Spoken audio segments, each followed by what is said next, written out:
Welcome back. My name is Jake McDonald. I am Anything Lacrosse, and this is the game that never sits still. Today is episode 15, and we have a massive episode packed today. It's officially week one of the NLL season, and here we go, guys. This is exactly what we've been looking for. Preseason was absolutely amazing. So close, so tight, a lot of these games. The best thing about this game is you never know who's going to win, but we're going to run through this.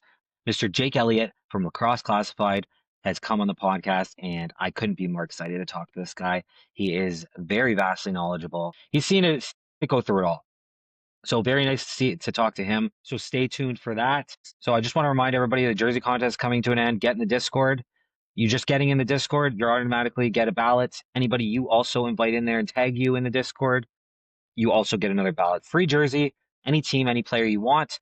The contest closes Friday when the face-off is taken for Oshawa versus Toronto. So get in there, get your chance. There's not that many people, and somebody's going to get a free jersey. Absolutely can't wait to give out that jersey, hopefully to a diehard fan. Just want to mention my merch store. All right, I don't have any sponsors for this podcast. I love my merch. I think the design's really cool. So go check out the store if you're looking for something cool to wear. It's really good quality. Went out that one in this exact hoodie on Halloween, and I never really wasn't cold, nice and fuzzy on the inside, really lightweight, just good quality stuff. That's my number one thing is trying to keep it really affordable for you guys, while also having top end quality. So go check it out if you can. No pressure though, okay? And today, what we're going to talk about on today's episode, we're going to go over the Mitch DeSneau blockbuster trade that had just happened today, a couple hours ago. I'm going to go over all the predictions and kind of the rundown on each game that's going to be happening this weekend. As well, I'm going to be going over just the full rosters of each team, just so everyone's caught up. And they were announced the other day, so I'm going to go through every team's full roster. A lot of good guys got cut, obviously, some young guys, but this is a top end talent league, and only the best of the best play, and that's why as fans we are lucky to get to watch this because you really do get the true best players on best players in this league. And of course, we have to have the Jake Elliott interview. The Jake interview, I had him on for an hour and a half, and that might get edited back slightly, but it's still like what a great, lots of different topics we talked about. He doesn't really do those, and not so much that he can't, just that he hasn't really been asked. So I would love to, I love growing this sport. He loves growing this sport, and that's what I love about this sport and this game is, anybody can really crack into here, and as long as you have dedication and you're kind and you're polite and all that stuff, everybody is very welcoming and open armed, and just really want to see the sport of lacrosse grow.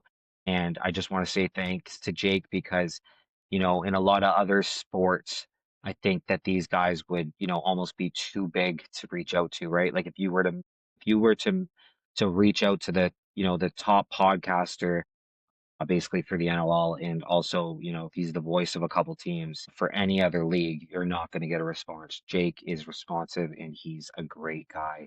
And, I could have sat like, I could have sat there for 6 hours with him and just talked. So yeah, love that guy. And I love listening to his podcast, love all his stuff. He's done so much for the lacrosse community over this time. And you're going to see we're going to go over all that stuff in the interview. So stay tuned for that because it's definitely worth the wait. I'll tell you that. So right off the bat, we're going to talk about Mitch DeSneau. Mitch DeSneau, man, this is an interesting take. Mitch, it's kind of a messy situation that what happened. It was kind of almost a perfect storm as well with the new CBA coming in, and it's a tough situation. The league sided with Philly. I think that was probably the right move, honestly. Because to lose a first round, third overall guy for nothing wouldn't have been exactly fair. So, this trade was basically inevitable because I don't think Mitch DeSneau ever would have played for Philly again. And I think that, Philly, the return they got was pretty good. So Philly got a first and a second, both in this upcoming draft. And these next two drafts are going to be so deep, so talented, like at the top end especially, that if you're getting a first round pick, especially that high top five top 3 first-round pick in this year's draft, like you're getting a killer stud player. So I think this was actually a win-win for both teams. I think that by them acquiring two draft picks back after losing their third overall this year, well, Buffalo obviously, sorry, I don't know if I mentioned that, but Buffalo, it was Buffalo and Philadelphia traded for Mitch DeSneau, Buffalo getting Mitch DeSneau, Philadelphia getting their two draft picks. So again, this is kind of a win-win, to be honest with you. Is it great to see a player get to kind of dictate where he wants to go in this sense? Maybe not. But at the end of the day, he needs to be closer to home so he can go to school. I mean, he's going to be a doctor, a research doctor. That is not a light task. The fact that he's doing, full-time jobs, essentially, one being a doctor and one being, a fantastic lacrosse player. I don't think you can really like blame the guy for wanting to play in your home. And I think that this would be a different conversation if we were talking like they were making their whole job was in the NLL. Then we can talk about something different. But until that changes, I don't think you're going to see this stuff. This is just kind of the way it's going to be for probably the next few years still. So the other thing that I want to mention, Dawson Nielsen dropped this. And in order for DeSneau to have this trade go through, or the league to have this trade to go through, or whatever, he needed to basically pull back on his arbitration, right? So I know I said that the league sided with him. I actually don't know if that's fully true, to be honest with you. I think it was more that it was kind of, they were headed that way. And then so the writing was on the wall. So he pulled his grievance essentially, and that's when they were able to trade him. So, I think again it was the right move by everybody in this situation. And, let's just move on from it. Buffalo gets a stud defenseman, and I think that it keeps Buffalo like that. Brings them back up to that that higher competitive level. And I do think they slipped down a little bit, but I never count Buffalo out with the GOAT net Matt Vince and the dynamic duo of Josh Byrne and Dane Smith. So when you see that, you can't count those guys out. And having Mitch just new there, he's going to be a great transition guy, great defenseman. It gives them a shot at 4. I'll tell you that. That's what I think anyway. So yeah, we're glad that's over, and we're glad that we're moving on. So let's go right into the weekly preview here to get going. We've got 4 games this week to start the season off. This is great. Like obviously, I love to see all the teams play, but that's just not the reality of the schedule with different buildings being full and stuff. So it's going to be a fantastic games. So first game on the block, open the season Friday night is at 7:30. We've got Oshawa versus Toronto. This is going to be a battle. You got young versus younger. That's really what this is. You've got a veteran goalie in Toronto. You've got Jameson in the back end for Oshawa, and you've also, you've got a lot of top end talent there. You got it's not even a duo that you have to worry about in Oshawa. It's the trio. I honestly wouldn't be surprised to see Alex Simmons and Dyson Williams be 1-2 this year. I know that's pretty crazy, but I think depends on how they go. It could go because they have a lot of talent there. I think they're gonna have a really good season, those two, and I just have a good feeling about Oshawa. With that being said, Toronto, man, Toronto is got. I mean, they're like they've got Latrell Harris on the back end. Okay, Latrell Harris, in my opinion, might be Defensive Player of the Year. The way I've been watching him play in preseason, and just I think he's ready. I also watched him in the Mann Cup. Obviously, you've got Mark Matthews, which is like a little bit of an X factor for Toronto. You've got Jamie, sorry, not Jamie, Josh Dawick. I think he's going to be a top 10 player. I've been calling that out. You also have Owen Hiltz, who has just been phenomenal in the preseason. You also have CJ Kirst, which is it's funny enough, he's got a little competition there, which I think maybe he thought he was going to walk in and be, top guy. That's what, and maybe I don't really know too much about Kerr, so I'm not going to speak on, whether he's what he's like. Don't get me wrong, but I think friendly competition is always a good thing. And I think when there's somebody pushing you, it could be that. So, they could be, Hiltz could be to Curse as Goku is to Vegeta. A little Dragon Ball reference in there for any fans out there. But, it's good to have competition, and this could go either way.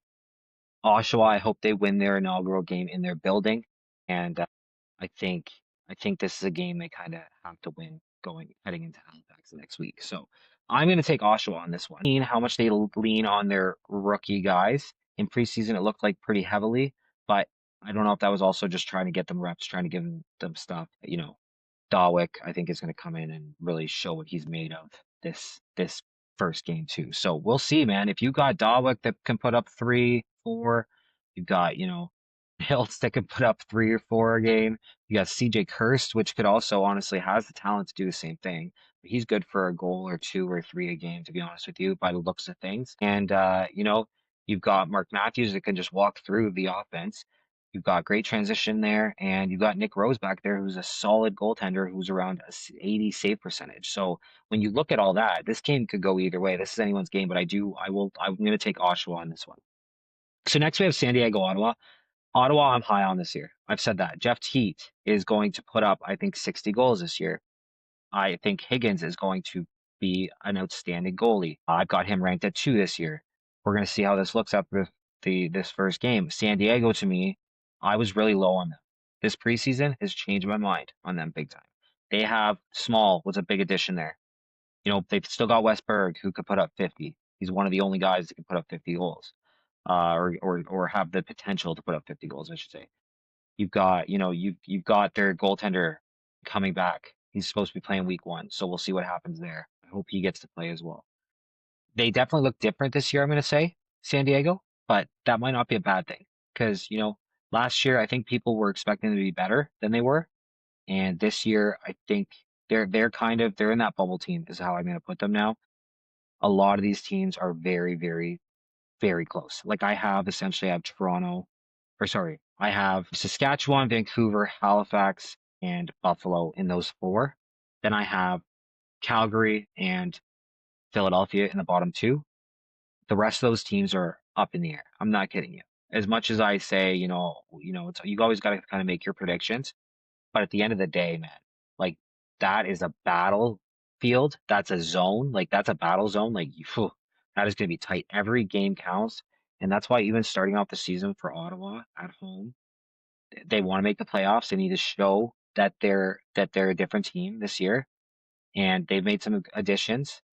And it's just time. It's time for them to go do something. So I'm going to take them in the first game. But San Diego, don't get me wrong, if they won, I wouldn't be surprised because look what they did to Vancouver in the preseason. Again, I know it's preseason, but they looked damn good. Oh, next we got Georgia and Buffalo. Now this is where the sport gets funny because on paper Buffalo should probably beat this Georgia team, right? But Georgia's young, Georgia's hungry, and you never know. But Buffalo is at home in Banditland. It's the banner raising. And I don't see them losing at home for their first game, especially coming off a winning season. We'll see what happens, but I'm going to take Buffalo in this game, and just for so many reasons. But on the bright side, even if Georgia loses, we get to watch Lyle Thompson play. Brett Dobson, I can kind of think he's got a little bit of a chip on his shoulder, honestly. He's such a good field and sixes goalie. Like I'm big on him. Like for sixes, I think he's the best sixes goalie in the world. Him and Ward's pretty good too, though. Don't get me wrong. But or don't Dylan. Yeah, sorry. Yeah, Dylan Ward's pretty good too, but Brett Dobson is also right there. It's 1 and 2. It's those 2 for sure. But and I mean, look at his field accolades are amazing. I think he's got 2 PLL championships if I'm not mistaken. And so now he just got to translate that into box. And if he can go into this top level of goalies, like a top 3, you got to consider him a top goalie, a top lacrosse goalie across the board now, right? Like he might be the best goalie if you're talking every discipline. So I wish for him, I wish the best for him. This league is tight. You're going up against Matt Vince and the giant that is the Buffalo Bandits dynasty. They've been weakened, but they're not out. And like I said, I'm going to take Buffalo. Then we've got the final game of the week, Vancouver versus Colorado. Man, if you would have asked me 2 weeks ago, I would have said Vancouver's going to destroy Colorado. After watching Colorado the last couple weeks in preseason, and again, this is only preseason, but man, the one thing they do, or they do a lot of good things. Their offense is a lot better than I thought it was going to be. That's one thing, right? They've also got they've also got a stellar goaltending. They've got Dylan Ward, who's a top 5 goaltender of all time. They just smother. They basically built their team from the back up. Oh, they smother their opponent. They're really good at it. They're really good at shutting things down. Their offense is better this year, in my opinion. So, with that being said, their defense is very similar. Their offense looks better, and to me, that's kind of what cost them last year was they just didn't have enough scoring. I found Colorado was good everywhere, especially offensively, more specifically. They were very good, but they were very like average. I think with Q there, Saris, I think is actually going to be a nice little pickup. We'll see. I liked what I seen out of him that last game that I watched. They're kind of they're at again. They're another team that's kind of at that window where they got to kind of they want Ward to win another championship. They got to put the team in front of him and perform because he's a championship goaltender, right? So, but with that all being said, Vancouver is so good on paper. And I think now that they're coming into the regular season, Delbs looked a lot better last week. Or like they got Jesse King, which is, really good player. They got Curtis Dixon, Superman, right? They've got Keegan Ball, which I think is, the best one out of all those guys personally. Delbs has been, again, he looked a lot better last week than he did the first preseason game. Everyone's pretty much got him on in the number one. He's really good at, making those breakout passes. They have a lot of talent. And Charlin Beatties too. Let's not forget about Charlin Beatties. They got Owen Grant, the transition player of the year last year. Like they look deep straight up and down the roster. The only thing that is, like I've said before, is sometimes these teams get in each other's, or sometimes these high end caliber players will get in each other's way a little bit. And so we'll see if they can mesh like everyone thinks they should, and if they can meet expectations that have been kind of put on them. Now, I think there's a lot of internal expectations there as well. Don't get me wrong. I've seen some people out there saying, oh, Vancouver isn't as good, blah, blah. I just think it's two preseason games. You can't panic by any means. So for that reason, nothing against Colorado. That's going to be a nice little rivalry, but Vancouver is going to take that game at home. Like it's going to be hard to beat Vancouver at home, and they're looking strong. So that's going to be the first week wrap up, and I'm pumped for this. My only little gripe here for this weekend is that two games are on at the same time essentially. But to be honest with you, it is what it is. That's just sports for you in general, and I'll be watching both of them. I'll just save one for Sunday. I'm just gonna watch a game Sunday too. So really kind of cool. And that's the thing about the NLL Plus. Again, if you don't know, NLL Plus is free to sign up for, and you get all the games that aren't on TSN for free. You can watch every game this season. I'm going to be watching every game this season. I'm going to be so knowledgeable by next season or by next off season that you're like, I'm going to actually be able to, I can still already converse with a lot of these guys, but I mean, there's a lot of stuff that I'm still learning, right? So I try to read stats, I try to be up to date, I look at the numbers, all that stuff. But especially when you get into historical data, that's where I'm like, guys, I got to go look this stuff up. So yeah. So anyway, that's kind of the week to start. I thought it was really interesting. I'm glad that we're finally here at week one. I've been waiting for this for since the end of last season. I got really hooked into the sport halfway through, and now that I'm in, I'm going to the opener for Halifax by the following week, and I can't wait to watch this sport and watch this game grow because I'm trying to grow it, and there's so many other people trying to grow it.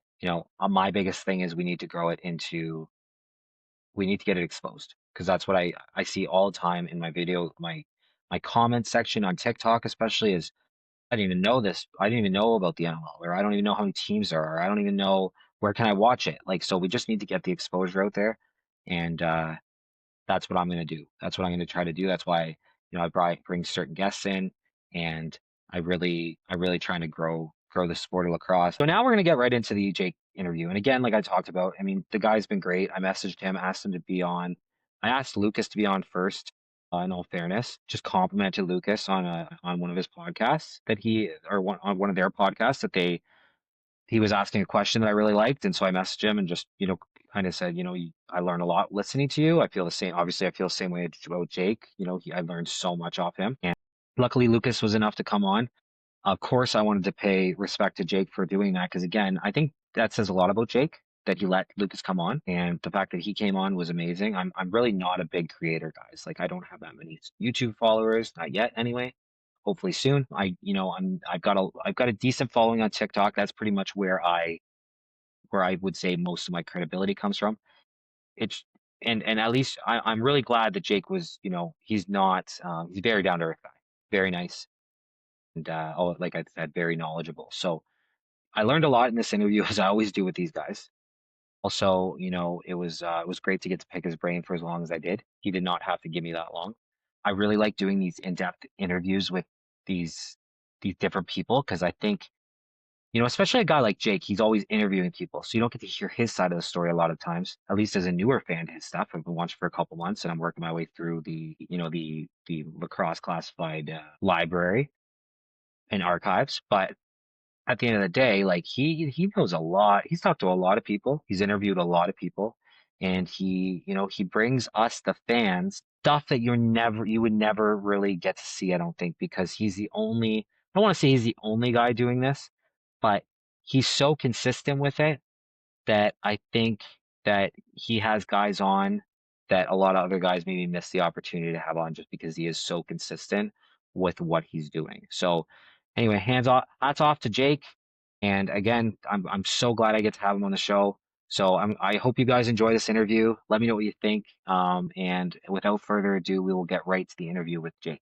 On today's podcast, we have an exciting guest, the man, the myth, the legend, Jake Elliott. He's been around the league for a long time and in probably almost every level. So welcome to the show, Jake. Thanks for being here. Well, thank you, Jacob. Happy to be here, man, and appreciate what you've brought to the lacrosse community here. I know a lot of people are watching you and liking what you're doing, so thanks for having me on. Yeah, man, I've just, I started on TikTok and there just wasn't really anybody doing content for the NLL over there. So I started and it's just kind of turned into this. So I love this sport. I've fallen in love with it, and anything to grow it that I can help, I'm up for. So why don't we start by just telling me about your background in lacrosse? Oh my goodness, how long do we have a time limit here? Because, I got as much time as you want, man.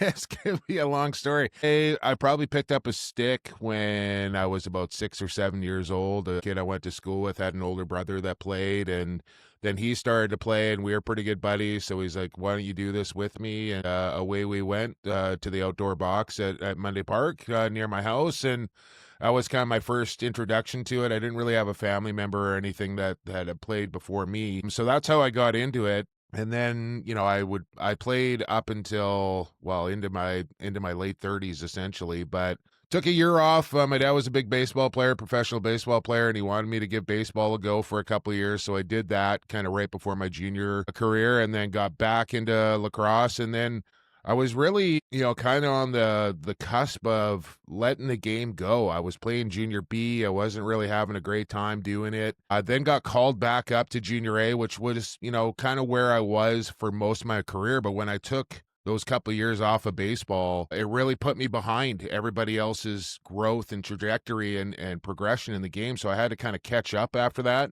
But that kind of saved my career. Got really back invested into playing lacrosse again, and went on to play in the Western Lacrosse Association for about 8-9 years with the Salmon Bellies before kind of getting into a coaching role. Coached 3 different junior A teams here in BC, Langley, New Westminster, and my hometown in Coquitlam. And then right near the end of my playing career, saw a guy doing some broadcasting. It was right when webcasting began. So we were doing this like over a phone line on the internet with just audio only. That's how primitive it really was as far as webcasting goes. Saw a guy doing it.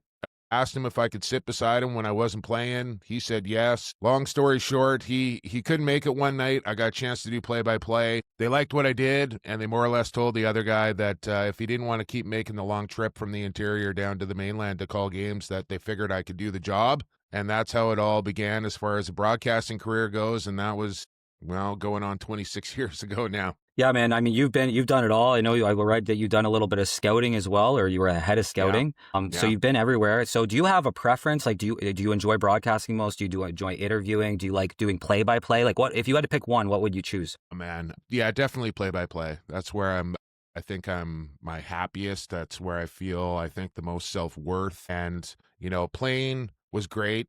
I love the competitive nature. There's nothing like being on the floor or even coaching and being on a bench. But being up in the broadcast booth still gives me an opportunity to be really kind of still part of the game, still feel part of the community, still have these connections with people. And then at the end of the night, I don't have to take the win or the loss home with me and let it affect my personal life away from the game. And I found, as I moved up through the coaching ranks and was coaching at a pretty high level, that affected me. And it kind of took the joy out of me a little bit. Like, I really enjoyed the wins, but I probably took the losses a lot harder than I should have. And that trickled into my personal life. And I found when it came to making a decision, do I want to pursue becoming a professional coach, or do I like this opportunity of broadcasting and kind of being my own guy and being able to share my opinions and still have an impact that was a pretty easy decision for me, and that's the one I ran with. So in a lot of other sports, we see guys go from broadcasting to a management role or into an executive role and then back to,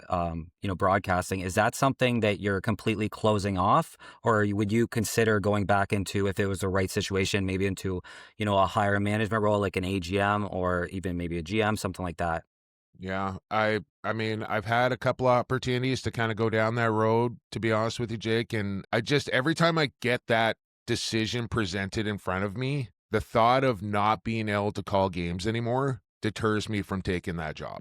So if I could do both, that would be the dream, but it doesn't really work like that, and I'm just not prepared to give up that is my true passion. Like, I just love calling games. Yeah, and I mean you're obviously one of the best in the sport by far. So I would say this is definitely your calling, and you do a great job with it. I appreciate that.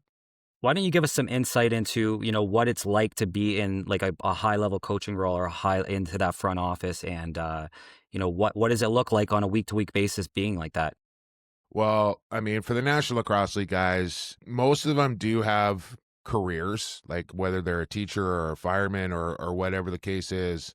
It's 2 full-time jobs. If you want to be the best, as far as coaches go or managers go, you're working 7 days a week. You're putting multiple hours in a day to do it. And excuse me, the more prepared that you are, the better you're going to be at it. And these guys, as far as breaking video down, talking with players, practice plans, travel accommodations, all these things go into being a really good coach or being a really good manager.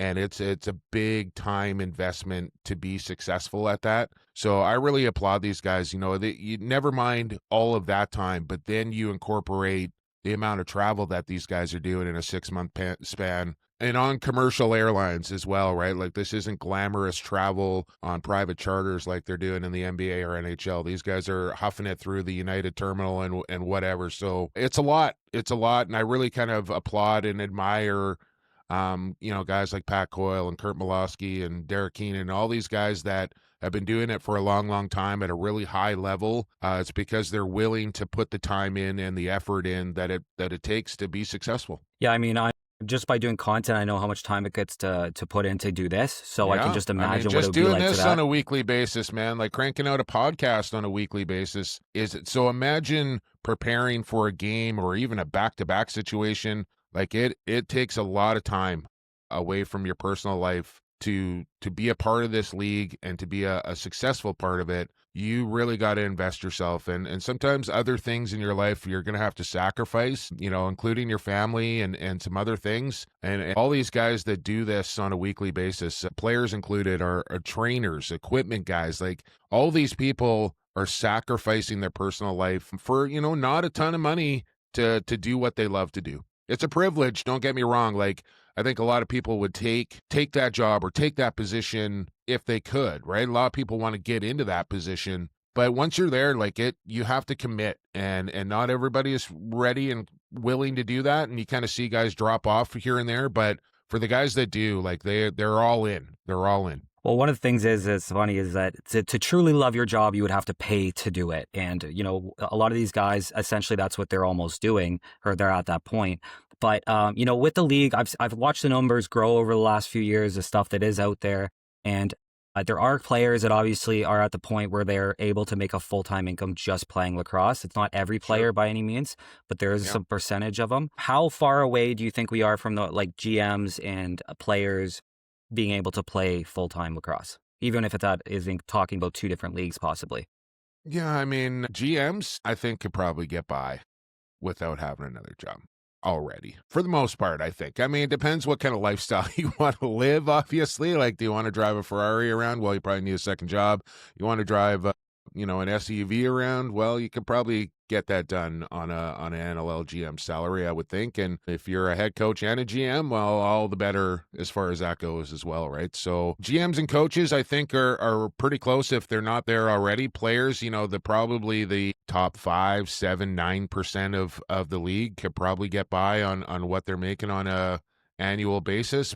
I still think as far as, a rookie coming in on his first 3-year entry-level contract. We're quite a ways away from that guy being able to sustain his finances for an entire year now. Your salary is one thing. People also need to understand, like, when a rookie is living in market, opportunities are there for him to go into school programs or clinics or appearance fees and all these other things. And then you can add on to that with bonus incentives in that contract. Like, you reach 30 goals, well, you're probably going to get an extra $1,000 or whatever the case is, just an example, right? So you look at the base salary, but then there's other ways to kind of supplement your income throughout the year, especially for the younger guys living in market that can do things to kind of help boost up their pay a little bit. Yeah, and I also think like these guys haven't quite capitalized on social media revenue as well. I love Brett Dobson. Jake, back to your question. I don't even think I answered your question, so I kind of want to do that. I would say at least 5 years. We're probably away from being a full, once we get to 30, 36 games, I still want to entertain the idea of maybe flipping the calendar here a little bit so we're not competing with the NBA and NHL as far as the building availability goes and all that sort of stuff. I think we need to do that to get to the next level, but I still think we're probably 2-3 years away from that happening, and then we'll see what happens in the next 2 or 3 years after that. It's funny that you talk about flipping the schedule, because when I came into this, I started watching the All-Star break of last year during hockey and just fell in love with it. Buffalo versus Toronto. And I didn't understand why the NLL tries to compete against hockey. And I know there's a lot of moving parts with the MSL and the WLA. I was coming from a place that I didn't have as much knowledge. I'm still probably not super vast in it. But I think that, there's a lot of these owners that say they're not making money. And why not try something different? If we've been trying this method for 40 years almost now, yeah, and it's not working, why not try to flip it? Yeah, I do think it's been kind of brought up and maybe kicked around a little bit over the years. I think there's probably a pretty good faction of owners that want to try it. There's probably another faction of owners that are reluctant to try it. And then there's probably another faction of owners that are like, yeah, whatever, like Stan Kroenke or Terry Pagula or whatever, these guys with major conglomerates and, all sorts of things going on. They're probably not too concerned about when the schedule is. So there's probably a handful of guys that want to do it, a handful of guys that don't want to do it, and a handful of guys that are like, yeah, do what you guys think is best, sort of thing. So until everybody is kind of on the same page, and that's kind of what we saw through the CBA as well, where it's not just, it's 14 different owners with 14 different financial situations trying to come to an agreement on all of it, right? And when you have that many different types and walks of people and situations, it's hard. It's really, really hard to get everybody to kind of get on the same page with that. But I think we're getting closer to that. Like you said, the definition of insanity, keep doing the same thing over and over and expecting a different result. I think the longer this goes, the more people are starting to see, maybe we should try it. And, whether they do that, I think if you're going to do it, I think you need to dive headlong into the deep end of the pool and give it a real go. Don't dip your toe into this. If you're going to do it, and then really kind of see, give it 2, 3, 4, 5 years to see if it moves the needle. Yeah, I agree. I think personally it's the way to go, because then you're not competing against the two, sports that it's very huge, similar. Man. Like you get there in the summer, and not so much the buildings are a big thing, right? With no NHL, no NBA, then you're only competing against baseball, maybe a little college football. But the biggest thing for that is that, TV, right? TV during that time is starving to put stuff on their channel as far as sports go. So, right now there's endless things that you can put on your television station. During the summer months, that thins out a little bit.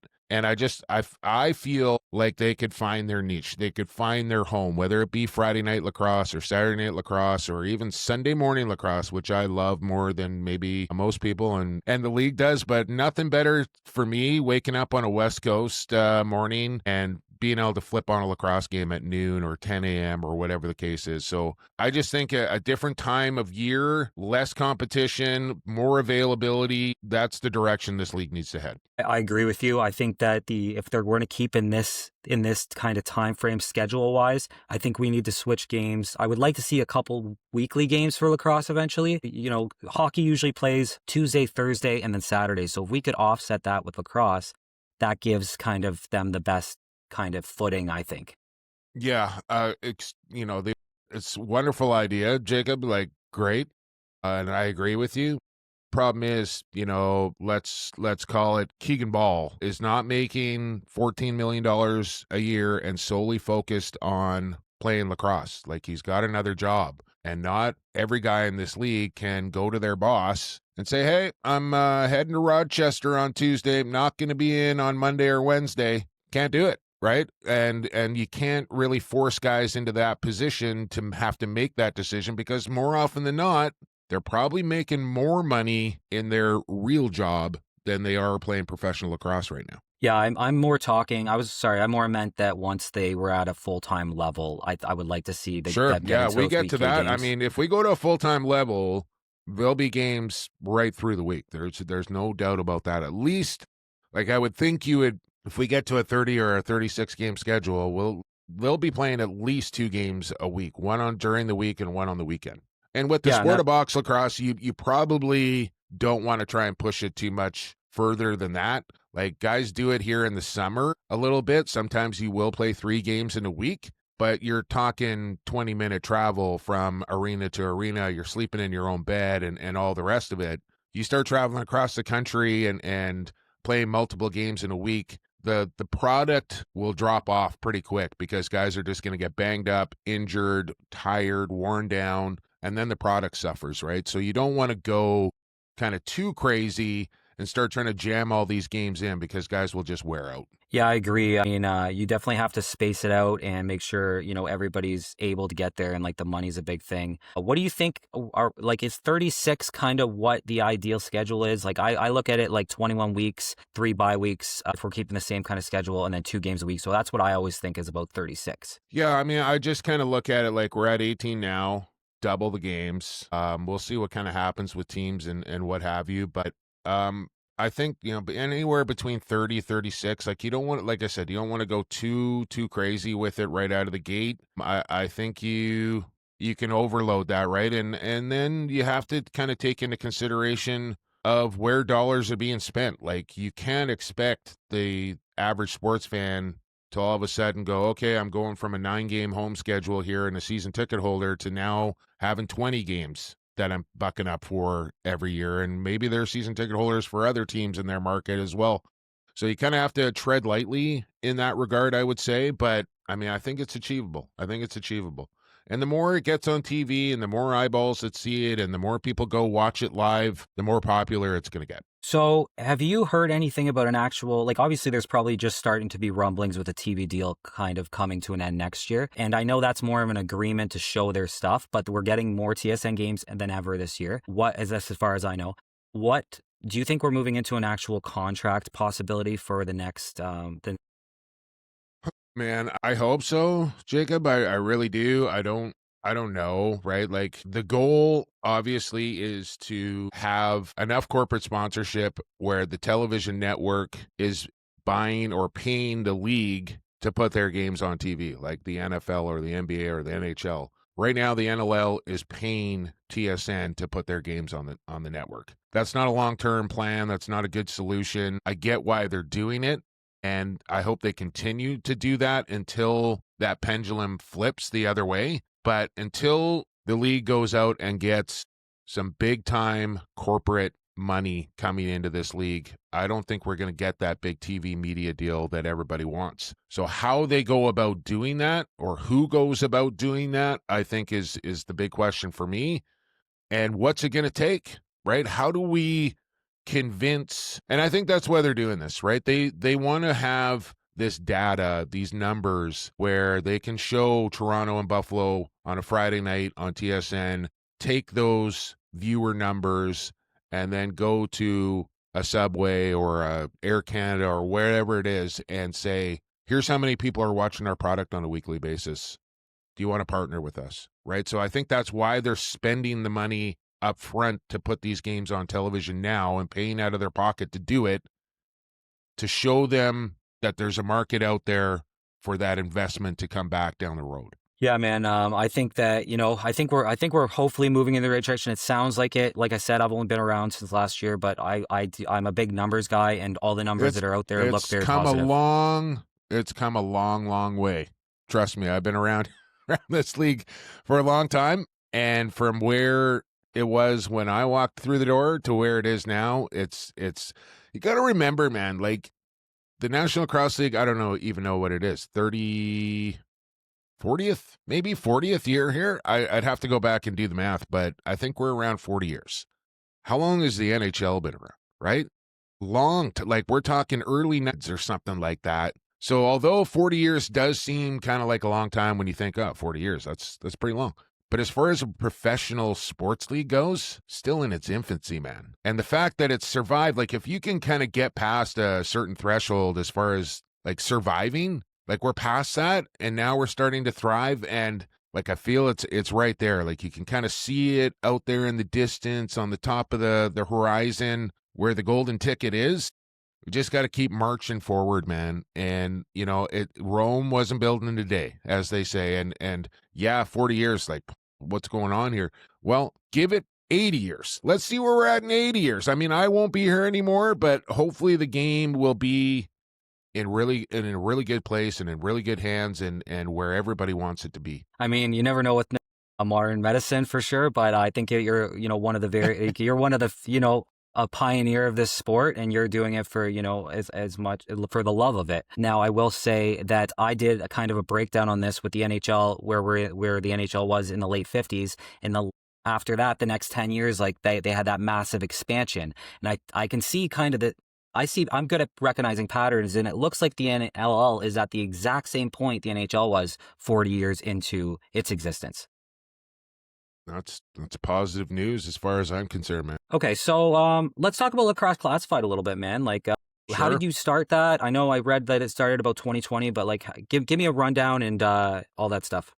Yeah, okay. Well, back when the Vancouver Warriors were playing in Langley under the name the Vancouver Stealth, who came from Everett, Washington as the Washington Stealth, who came from San Jose as the San Jose Stealth prior to that. I can go back further. I think Albany prior to. But when they moved to Vancouver, to Langley, at the time I was working with the Minnesota Swarm. And once that move kind of happened, I was really kind of familiar with Langley. I was working in the building, doing some other stuff with their local teams and what have you. So I made the switch to Vancouver, back into my home market, essentially. Anyways, they were great. We put our games on TSN radio here, and myself and Brad Challoner had a weekly radio show, and we called it Stealth Classified. So we did that for a couple years prior to Lacrosse Classified starting. But once the Stealth sold to the group downtown to Canuck Sports and Entertainment,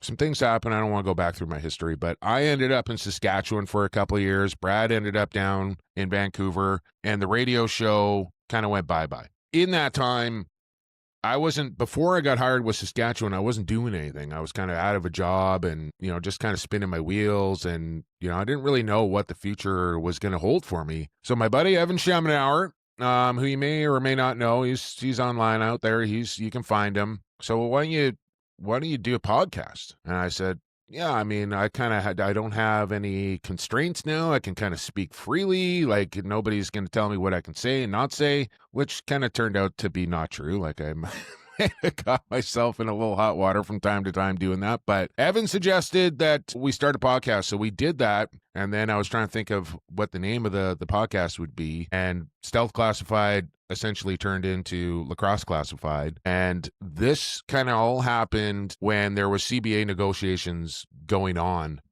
I guess this is 6 years ago now, almost 7. And we were we started to have the Players Association on. We had the commissioner on. We had independent media guys on trying to work through this CBA negotiation. And I Evan maybe likes to take a little more credit than I do about it, but I feel like we really kind of helped spur on the CBA negotiations and kind of open it up to the public, and people started talking about it more and kind of helped things along to get that. Like, we got both sides kind of communicating with each other through the podcast, and through that managed to kind of get a season going. Then I ended up getting hired by Saskatchewan and just kind of kept the podcast going. Evan was with me for a long time. Brad was with me for a long time. Tino Farrow was with me for a long time. And now I got my boy Lucas Arger with me. And I know you just had him on your show as well. So, we're talking, episode 366 comes out today. Tried to be pretty consistent with it, cranking a show out every single week. I think I've missed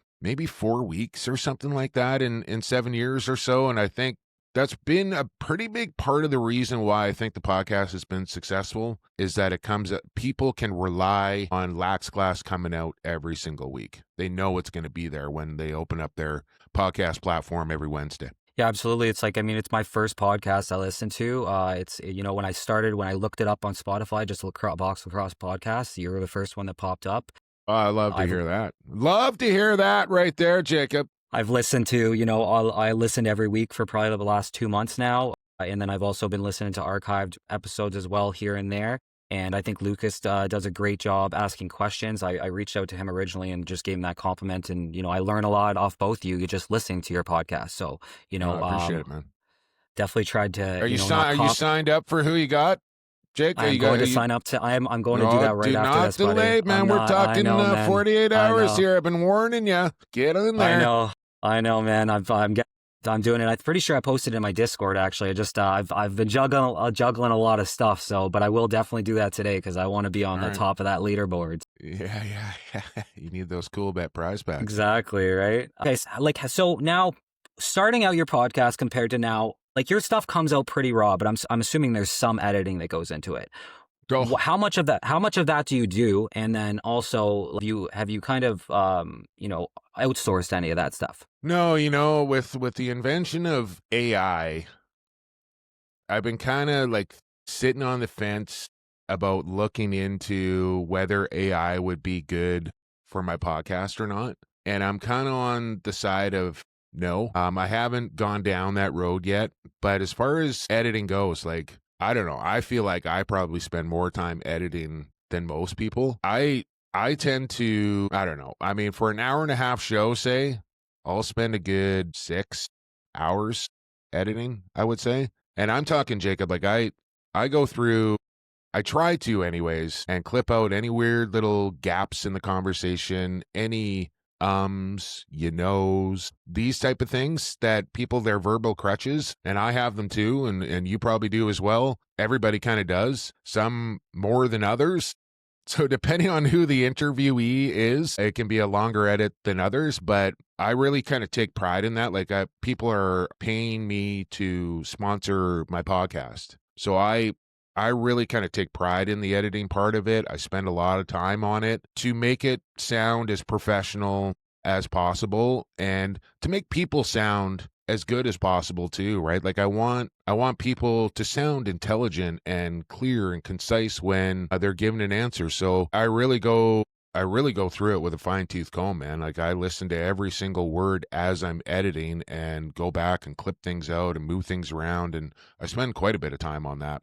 That's probably, honestly, the thing I probably spend the most time on is the editing. Like, I'll be honest with you, dude. Like, as far as like the prep goes, I'm probably different than a lot of guys in that regard. Like, I don't sit down with a list of questions in front of me. For the most part, I know the people that I'm gonna talk to. But for me, that's kind of the great part about interviewing, is that you can get to know somebody or get the answers that you want by asking questions during the interview.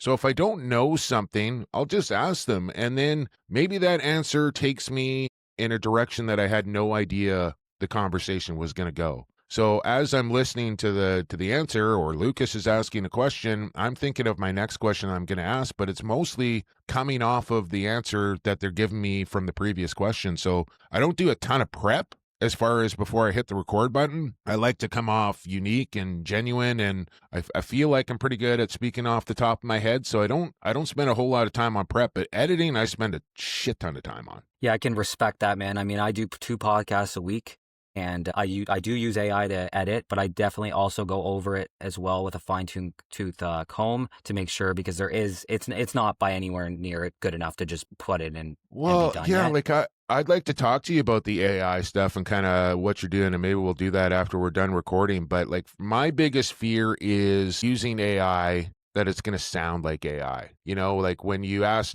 ChatGPT a question, they read that kind of out to you, you know it's AI. I don't want my podcast to sound like AI whatsoever. So that's kind of why I've been reluctant to go down that road. But I don't really know what's possible to do or not do with it. So again, I'm on the older side here, Jake, and I'm a little trepidatious to kind of go down that road and get into it, but I probably should, because it probably will save me a ton of time if I do. Yeah, we'll definitely go into that a little bit more. I don't know how much these guys want to go into AI. How do you go about getting your guests? Like, I obviously know you have a lot of connections, and just give me a rundown. Like, is that something that people reach out to you more so, or do you reach out to them, or is it a combination of both? Yeah, no, I mean, every now and then somebody will be like, hey, have me on your podcast. And I'll be like, okay. But for the most part, I will seek these people out. And for the most part, I do have a pretty extensive contact list in my phone of people I can reach out to. And if I don't have somebody's number, I'll know somebody that does have that somebody's number. I do kind of have my trusty, faithful guys that I like to talk to. I know what I'm going to get when I have a sit down interview with them. But I also kind of do like talking to somebody new or somebody I don't know and getting to know them. And you really don't know what you're going to get until you start talking to somebody. Some guys are wonderful interviews and some guys kind of struggle at it. And you have to be prepared for both situations, right? For a guy that's kind of limited with his words or his answers, you better have a lot of questions to ask him. Where if you get a guy that has the gift of the gab and is a little long-winded, maybe you only need like 2 or 3 questions and he's going to carry the conversation for 15 minutes. So you don't really know what you're going to get at, when you talk to somebody new, which is kind of exciting to me. But for the most part, I will reach out to guys. And if I can't find a number, then the best way to kind of go about that, Jake, is to get in touch with teams, PR or media people, and introduce yourself, tell them what you're doing and that you'd like to talk to whoever it is that you'd like to talk to. For me, lacrosse is not at a place yet where guys or this league or this sport or these players or coaches should be saying, no, I don't have time for you, to anybody. Like if somebody asks you, and myself included, like you asked me to come on a podcast, well, if you're nice enough to do that, I'm going to try and find a way to make time to go do that. And I really feel like everybody involved with this sport and this league should be doing that, because we're just not in a place to be turning an opportunity to talk about the game or promote the league to anybody. So to get back to your question, I have a lot of numbers in my phone that I can probably reach out and find guys easier than most. And that's probably helped the podcast as well. Like, I think as far as notable people go in the lacrosse world, they've been on Lax Class at least once. I mean, yeah, you've had some really big guests. Like, I really enjoyed the Brett Fruit interview. I learned a lot off that one between you and Teddy and Pat's, him being on both of those. Yeah, I learned a lot about him. I'm a big fan of him now after those 2 interviews. And I think he's the exact guy we need for this league, to be honest with you. Yeah, he's Brett will be, my 3rd or 4th commissioner that I've kind of been with in the National Lacrosse League. And I think Brett's the right man for the job. Like, I think that they got their guy here. And, not only is Brett a very smart, intelligent man, like he's well educated, he's very smart, but he's also a lacrosse guy. Right. And that's something the league has never had before. They've had good businessmen. They've had smart guys. They've had, some bullish guys, some well-connected guys, but they've never had a lacrosse guy. And Brett's a former lacrosse player at Brown. He's a coach of his kids' team as well. And he loves lacrosse. And he's got the education and the smarts and everything else behind it. So they've definitely found their right guy. And for all the people that are out there saying, oh, I'd like to hear more from Brett, what's he doing? What's going on behind the scene? We never hear from him. The man is working. Leave him alone. I honestly, I don't need a commissioner that's going to jump out in front of the camera and give a State of the Union every month and puff his chest out and all this other stuff. Like, just let the man do his job. I know he's working on a daily basis for long hours every single day, and he's pushing this ship in the right direction. So I'm really happy with the job that Brett Fruit has done and will continue to do. Yeah, I personally, I'm on the same page as you. I prefer to not hear from him. It's not a bad thing. Like I really like don't when he need to. speaks, but I know when he's not being heard, he's actually in the background working, and that's what we Exactly. do in this sport. I do think there are times that he can come out, like when he did the draft and stuff like that. I think those are great times. But overall, just getting working, I think it's great.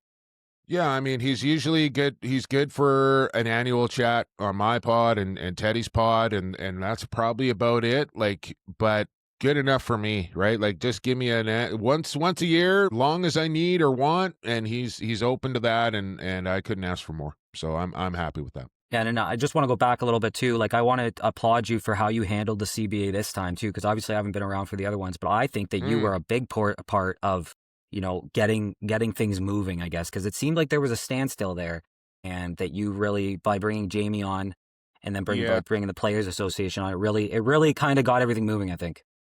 Yeah, well, I mean, you could probably credit Jamie for that more than myself, but he usually moves the needle pretty good. And you're right. Like that was one of the things he said to me after the fact is like, he kind of was like, kudos, man, like having me on. I feel like really kind of sparked up, like it created pressure, right? Like it got people asking questions and wanting answers and got the ball rolling, essentially, right? It was kind of just sitting there like, okay, we're playing chicken, who's going to blink first? And then once players kind of heard Jamie's interview, they're like, maybe I should be asking some questions about what's going on here. And that created a little pressure and momentum for Zach and Reed to kind of get things going and get back to the table and start talking. And I'm glad everybody's, it did get a little dicey there for a bit, but I'm glad everybody's kind of cooler heads prevailed and they had some meaningful dialogue. And at the end of the day, like, I think it's a good deal for both sides. Like, I think both sides kind of came away from, usually, it's a good deal if both teams are unhappy or both teams are happy. And I think on this round anyways, I think both sides came away pretty pleased with what they were able to negotiate. Yeah, I think that's what I've kind of heard from everybody I've talked to too, and I'm a big fan of Jamie Dawick. I think he comes off as a very regular, down to earth guy. Loves the sport of lacrosse. Put a lot of time and effort into this, and I just think that he's he wants to see the game played, right?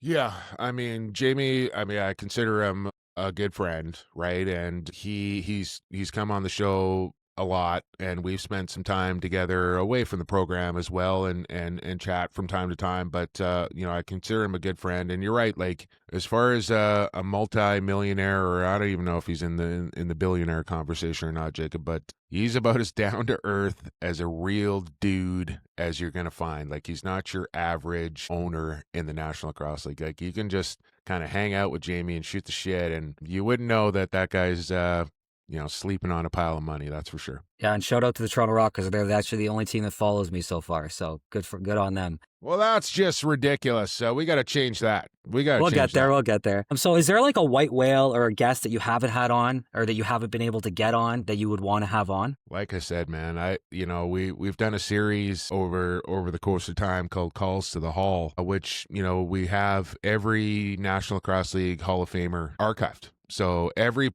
person that is in the NLL Hall of Fame has been on the podcast. So, I mean, we're talking the Gates, Tavares, Grant, Doyle, Sanderson. Like, you go down the list, Powell, they're all in there. We've done it all. Not too many guys have said no. Like, I've been pushed off a couple of times and like, I can't do this week, maybe next week. But I mean, you said white whale. I don't know if he's a whale, but he's certainly white. And that might be Curtis Dixon. Curtis Dixon is a guy that has never been on my program. And maybe that'll change this year now that he's a member of the Vancouver Warriors. We'll see. Okay, well, hopefully you get him, man, because I mean, I'm sure he'd want to be on. I don't know who else. I'm trying to think who else that I would like to have that I haven't had on. Like, I mean, 366 episodes is a lot. Different guests, some repeat, but I can't think of a guy that has been out of my reach. I don't know. All right. Well, which is is there any? awesome, right? Like that's awesome to me. Like that's unbelievable. Not everybody can kind of say that, but I can't off the top of my head think of a guy that I'd really like to have on that I haven't. So I don't know. You tell Okay, me. so I mean, I'm still working back all the episodes, so I'm not fully vast yet on who you've exactly had on there. So once I get through them all, I'll should send you a message and give okay. you some ideas. Is there one moment from the show that really stands out to you, or anything like that, a memory? Man, that's a good one. Well, we're joking just this week, in fact, that when Lucas first started the podcast, it was pretty recent. I think he'd been on for maybe 5, 6, 7 episodes, something like that. And Kurt Malosky came on the show, and Kurt's a pretty straight shooter. If you've listened to Kurt's interviews and stuff, like he gives it to you pretty straight. And this was right after the Christian Del Bianco trade. And one of Lucas's first questions to Kurt was, who's going to start the next game for Vancouver? And I kind of just like went, oh my God, Lucas, you did not just ask Kurt Malosky. And Kurt let him have it a little bit. I think it was like a kind of like a welcome to the league moment for Lucas. So that one sticks out to me, that he asked if Christian Del Bianco was going to start the game for Vancouver after being traded to the Warriors, and Lucas said, well, maybe you should start O'Toole for a half and just kind of let Christian Watt. And he just kind of kept digging the hole a little bit deeper. So that was a good one. Another one that involves Kurt, he was on, and we had Dane Dobie on as well. And those two have kind of been connected at the hip. This was, I think, right after their championship in 2019. And we more or less had both of them kind of crying about each other when they were talking about each other and how much they meant to each other and what it meant to win together and all these things. And that was some real raw emotion shown there. But I will say, out of the 300 plus episodes, if I go back and look at my top 10 as far as like most downloaded, most listened to episodes, Jamie Dowick is probably like in 7 out of the 10. So I know when JD comes on, he's going to get the clicks. And some people may think, oh, you have him on too much and whatever, and I'm tired of hearing about it.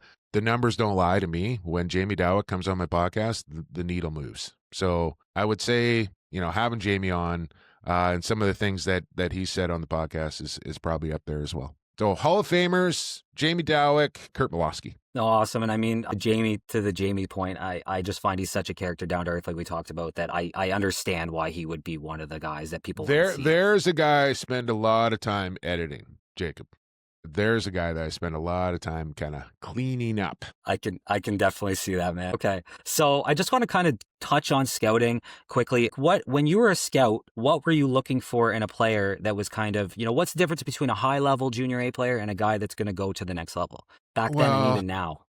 Yeah. I mean, it depends. Like for me in the summertime, I'm pretty much in a rink every night, whether it be watching junior or calling senior or whatever. So I'm scouting while I'm working, if that makes sense to you. But it really comes down to the general manager or the owner or the coach, saying this is, I think, well, first off, they'll probably give you an idea on who they want you to watch that night in particular, but maybe what their needs are. Like, okay, we're kind of looking for lefty O or righty D or whatever the case is. So maybe you start to kind of pay a little more attention to those guys. But as far as kind of knowing that a junior guy is going to translate to the next level, I don't think that's a skill or an eye that maybe everybody has. Like, I think some guys are really good at being able to, and even go before that, right? Like into their minor, like U17, and seeing, okay, is this kid going to project into a good junior player? And is this junior player going to project into a good senior player? And is this senior player going to project into a good NLL player? Not everybody can do that. Some guys are really, really good at it. Like Rob Buchan, the Western scout for the Buffalo Bandits. He owns the Langley Thunder here in BC. Really, really good at that. Like his draft picks usually don't miss. Kurt Malosky, another guy, you look at his draft history, not a lot of misses on Kurt's draft board. Where some other guys, you might not be able to say that. I'm not going to sit there and throw anybody under the bus, but some guys are better at it than others. What exactly are you looking for, or how do you know? That's a really big question, man, because you don't, like, you'd have to tell me, like, okay, what is the position? What is the type of player? I mean, some teams, I'm kind of bouncing all over the place here, but like, take Georgia Swarm for an instance, and I did some scouting with Minnesota back in the day. Maybe they don't need top of the power play guy. Maybe they're looking for a straight stay-at-home D guy. So, what makes a great stay-at-home D guy in junior lacrosse? Well, that's one thing. But what makes a prolific righty offensive player in junior lacrosse? That's a completely different thing. So you kind of have to know what the team is and coach is looking for, and then kind of put your eye and your finger on it that way. And that's just draft stuff as far as scouting goes as well, right? Then,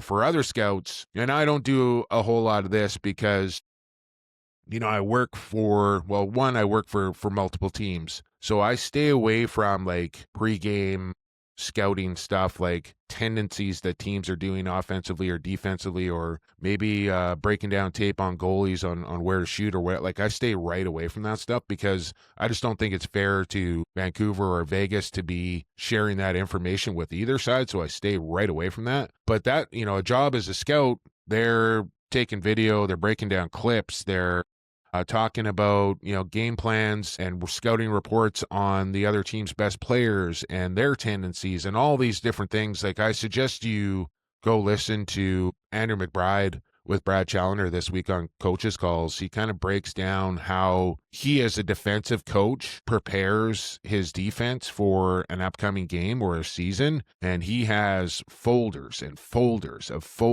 of teams and players, his own players, opponents, and tendency, like all these things.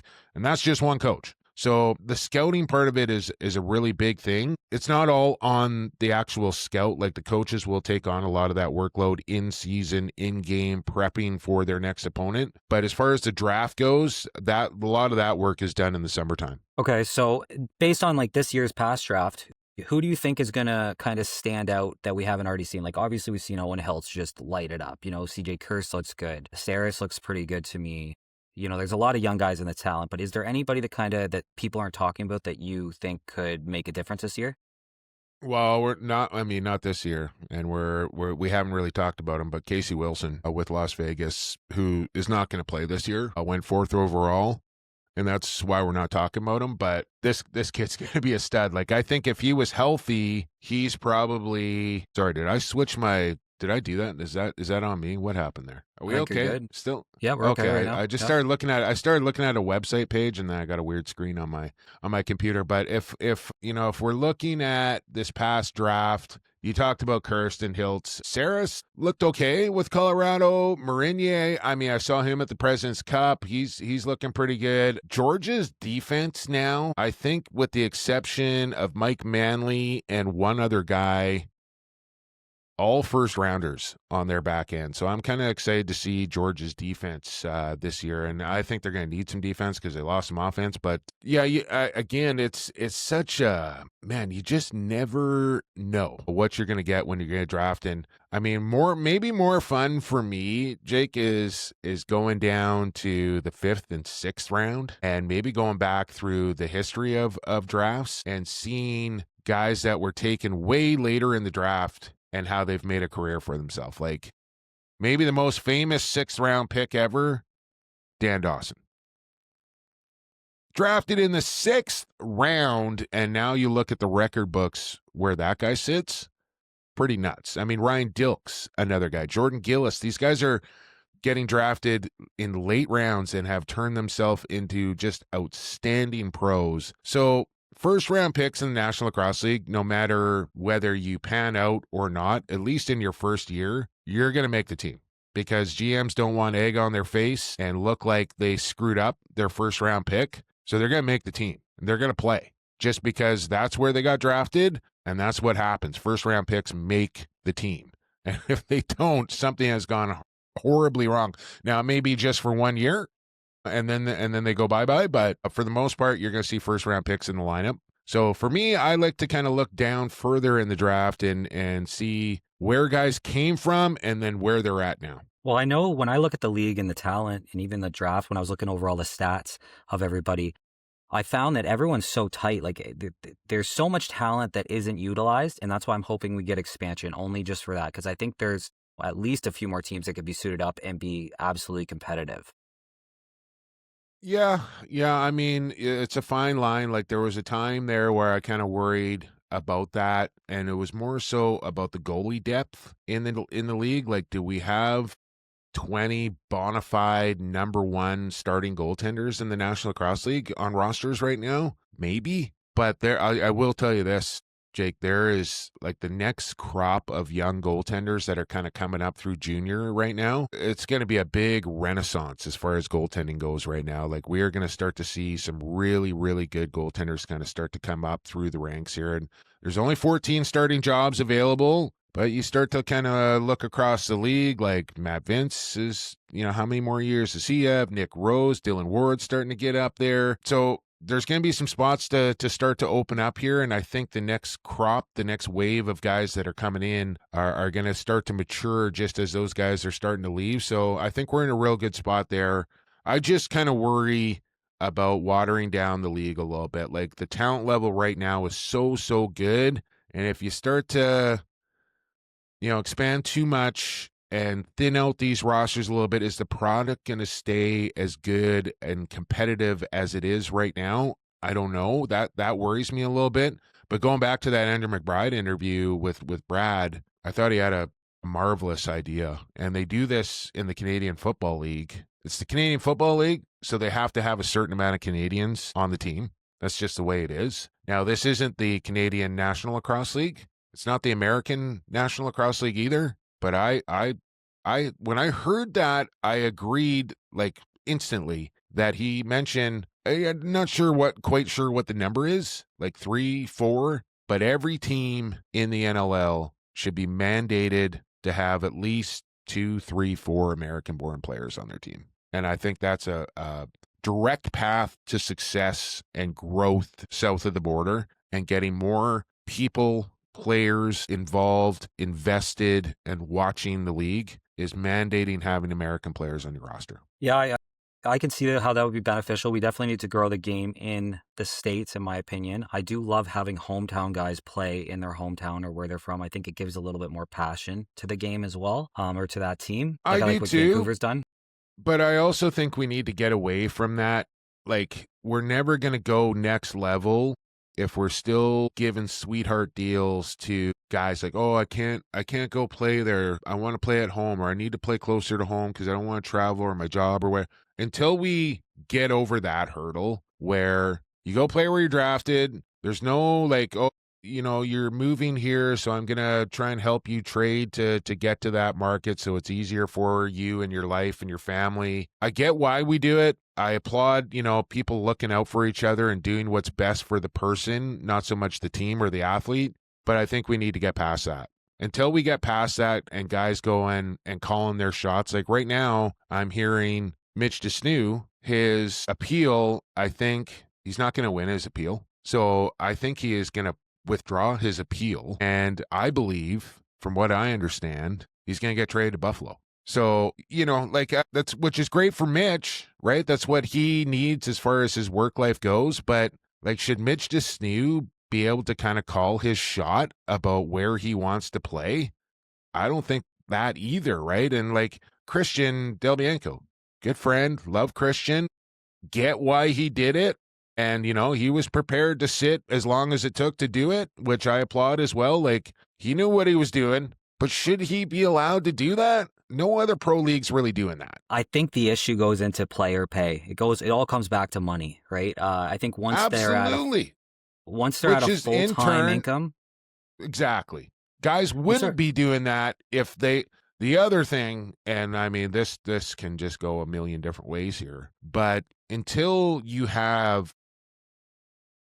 75, 80% of your roster living in your home market, there's another thing, right? Like, no other professional sports league has guys living across the continent and then all coming together on a weekend for practice and a game. If you had your entire team living in your home market and practicing on a Wednesday or a Tuesday night and then playing on the weekend, or even practicing on Tuesday and Thursday and then playing on Saturday, like, I wonder how teams and players and this league could get if teams were able to practice on a daily basis. Like if this was their sole focus, like you're going to the rink, you're working out, you're having a shoot around, you're having a practice, all the coaches are there, all the players are there every day. Like right now, Jacob, these teams get together, and some teams are luckier than others, like Toronto, Buffalo, Rochester, Vancouver, are able to have midweek practice because most of their team is in their market.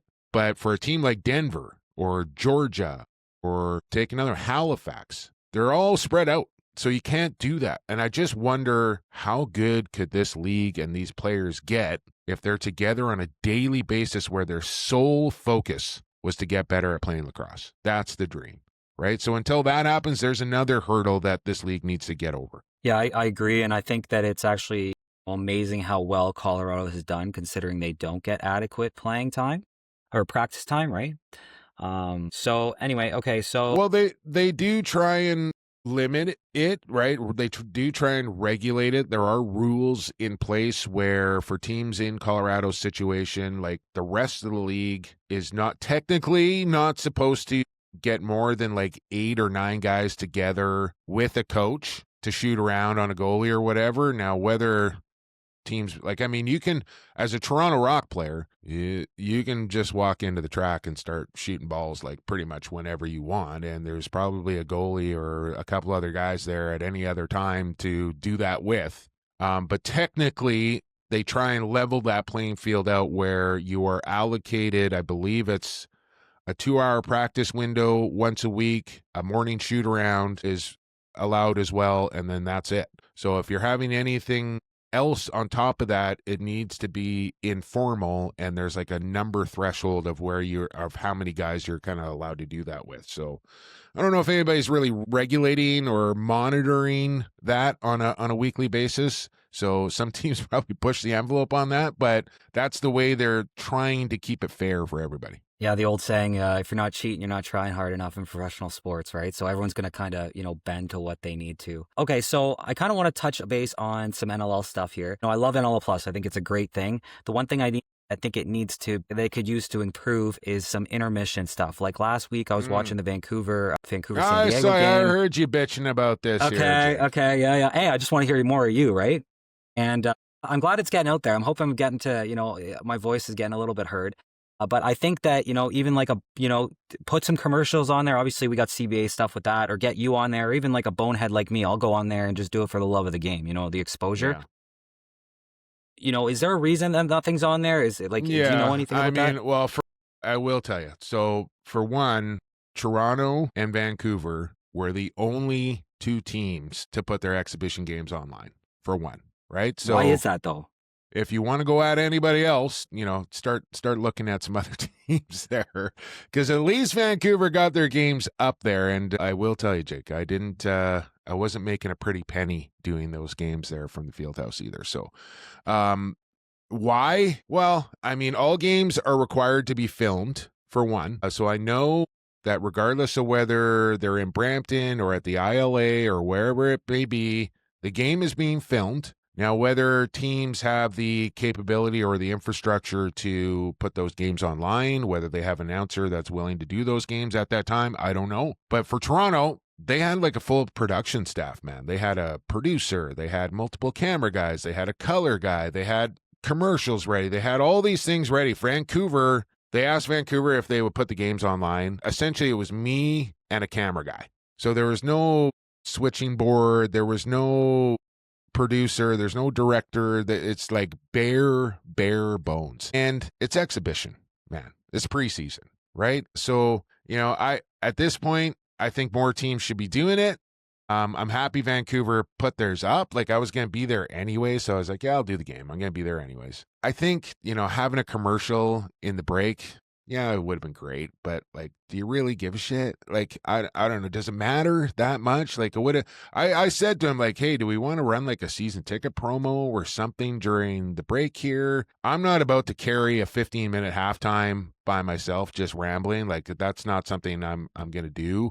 I could, but I'm not gonna. Like, I don't know how important that kind of stuff is during the preseason, whether we really need all that. I get it. Toronto's standard looked a whole lot different than Vancouver's standard, but that's because of the manpower and the people that they had in place to make that happen. Like it's not an easy undertaking to throw up a web stream of a game. Like it's just you don't just flip a switch and then it's on. Like it takes some doing, for one, to the point where you're looking at it, man, like Toronto and Vancouver were the only two teams that were able to do it, for one. So whether that gets better as the years go along, let's hope so. But it does take some infrastructure and some manpower and some resources more than anything else to kind of make that happen. So I would say to you, at this point, just be thankful that the game was on. Yeah, so I think you might have heard part of what I said, because I did also start by saying I was really grateful that we were getting more than we ever have, basically. And I think that Vancouver putting out the games was great. At least they were on. I just think that, I had it on my computer running. I've got 2 TVs on my wall. I've got a pretty good setup. I just watched hockey and other things. If anything else would have been on there, whether that would have been a commercial, whether that would have been an intermission talk or whatever, I would have watched it as a fan. And it's coming from a fan's point of view. Yeah, right? no, I get it, man. I get it. I baby steps here. Like, yeah. The exhibition games never even used to get televised, period. So we're moving in the right direction, maybe a little slower than you would like. Yeah, and I appreciate everything the league's doing. And like I said, I'm glad that we're moving towards, I think, those goalposts, right? So give me a breakdown. I'm really interested in, like, during the season, what does your week to week or week, like, schedule look like? Yeah, I mean, it depends whether I'm in Vancouver or Vegas, obviously, right? So Vancouver is my home market. The arena is 45, 50 minutes away from where I live, where Vegas is a good 3-hour flight from where I live. The weeks look a little different, but a typical week for me will be, starting on Monday, I probably have my podcast booked as far as the guests I'm going to have on. I'll kind of start to promote that, get the podcast set up to record on a Tuesday, record the podcast on a Tuesday. I'll edit that up on a Tuesday night. I'll post that up on a Wednesday, promote that on the Wednesday. Thursday, if it's a Friday game, I'm flying out. If I'm not flying out, then I'm probably doing game prep for a home game. And, as far as like going to Vegas, if it's a Saturday night game, I'll fly out early Friday morning. I'll get into Vegas, Friday afternoon. Probably go to their practice Friday night. I'll wake up, go to their shoot around Saturday morning, get in a workout, get in maybe a little nap, back to the arena for the game Saturday night. Maybe have a little fun after the game, depending on where we're at or what we're doing, how the game went, or depending on what time the flight is, maybe it's straight to bed. And then up Sunday, back home, and do it all over again. It's pretty much the week. We got a production call in there midweek at some point. Like this week, it's tomorrow. New producer, new director for our crew in Vancouver this year. So it's I'm interested to kind of meet the new guy. But essentially, we do like a production meeting, probably 45-minute, hour meeting somewhere in the middle of the week, just to kind of talk about storylines, the matchup, anything that we want to talk about, graphics, all that sort of stuff for the broadcast. And then we're into it. We do a little pre-production meeting on game day just to kind of go over everything again, and then away we go. How do you balance your personal life as well, like spending time with your partner and stuff like that? Yeah, well, I'm a lucky man, Jake, because my partner loves sports and loves lacrosse just as much as I do, if not more, maybe. So we're right for each other for sure. She, when she can, will. Not for NLL games, but in the summertime, if I'm in Langley, she'll just come right up to the booth and sit beside me while I do the game and watch the game with me, essentially. So, she knows if I don't have an NLL game that weekend and I'm at home, she knows when 4 o'clock Pacific time rolls around on a Friday, where I'm going to be and what I'm going to be doing. And she's usually right beside me doing it with me.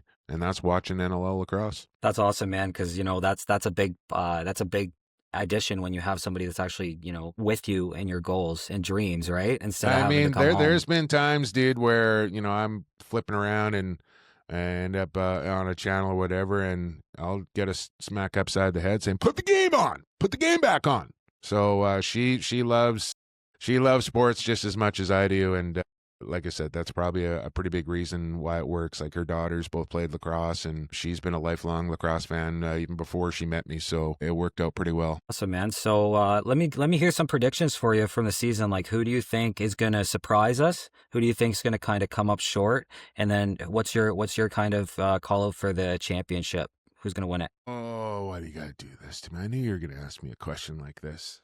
Okay, who's going to come up short? Well, Georgia, I think is a team on my radar. Calgary, I think is probably going to take a step backwards this year. Surprise, I don't know if it's going to be a surprise, but I'd like to see, I think we'll see Vegas right around that playoff bar. I think San Diego is going to be scrapping to get in this year. I think those two teams actually play back to back on like the last 2 weeks of the season. And I feel like one of those teams is getting in and one of them is not. And it's probably going to come down to those final 2 games of the year, which sign me up for that. I think Rochester could surprise a lot of people. I know they were like a top team last year, but I think they're going to take another step this year. Like I think they are loaded for bear this year. And if their goaltending can stay healthy, I think Rochester's going to be a problem. I think Vancouver's going to have a good year regardless of their 0-2 preseason. I'm not putting any stock into that. I think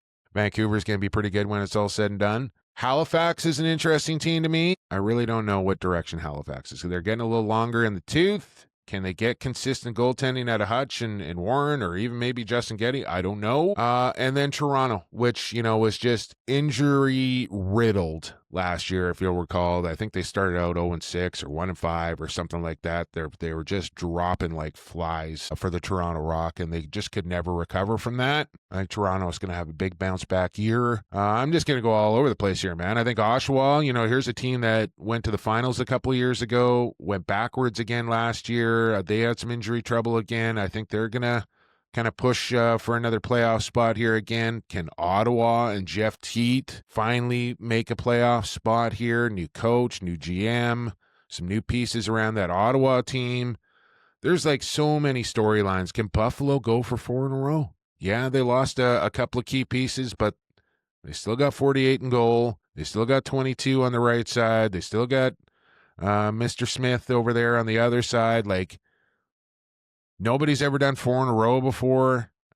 There's storylines about plenty here coming into this season. So I don't know if I answered your question, man. I feel like I just rattled off every team, but that's the beauty of the National Lacrosse League, is that on every given Saturday, you honestly, you have no clue what's going to happen. Could be 2019, could be 8-7, a 1-10 team could beat a 9-2 team. Like you don't know. It's absolute chaos. I love it. And that's why I think lacrosse in the National Lacrosse League is the best sport and the best league on the planet. I truly believe that. And listen, Jake, like I watch everything. I watch figure skating, curling, equestrian, gymnastics, you name it. I will watch it. And out of it all, man, I've played them all. I've tried them all. I've watched them all. Lacrosse is the best. There's no better sport out there, man. I mean, I agree, man. I'm the same way. I'll watch anything that's on TV. If there's not, if there's the major ones aren't on, I've watched curling before, everything. So yeah. Now I'm going to give you, the idea of going into a game or going into a weekend and not knowing who's going to win, that's what you want in professional sports. It's not fun when you go in knowing somebody's going to get their ass handed to them, like before the whistle even blows. And like I said, I don't care what the records are or whoever. Anybody in this league can beat anybody on any given night, and that's why I love the NLL. It's funny, I say the same thing all the time, and that's why I love it. The way I look at the league this year, last year I found, there was Saskatchewan and Buffalo. They were really the front runners. I didn't mention the Rush in the finals last year. I didn't even talk about those guys. They kind of been forgotten about because they haven't done much, but I have them as my favorite to win. I have Saskatchewan, Halifax, Buffalo, and Vancouver in that top 4. Then I have Calgary and Philly in the bottom 2. And then I have the rest of the teams are honestly just a toss-up. Yeah. Yeah, that's probably not a bad estimation right there. I'd probably switch out Halifax for Rochester, but I mean, to each their own. And listen, after spending a couple years with Saskatchewan, kind of right after their championship years, while they're kind of starting the rebuild a little bit, Derek Keenan Jimmy Quinlan, that whole Rush organization, they know what they're doing. They know what they're doing. They know how to win. They are winners. They are winners. So wouldn't surprise me one bit to see the Rush back in the championship game or even win it. So I'm glad you brought those guys up. And so I know you talked a lot about teams, but who do you think's going to take the MVP? I know there's, some pretty, I guess, standard guys, but give me one guy that you think's going to win and then maybe a dark horse. Christian Delbianco.